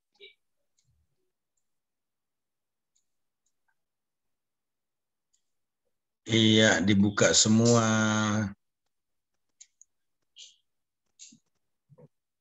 Silakan. Siapa nih, Bu Aide ya? Ibu Pendeta Aide, silakan.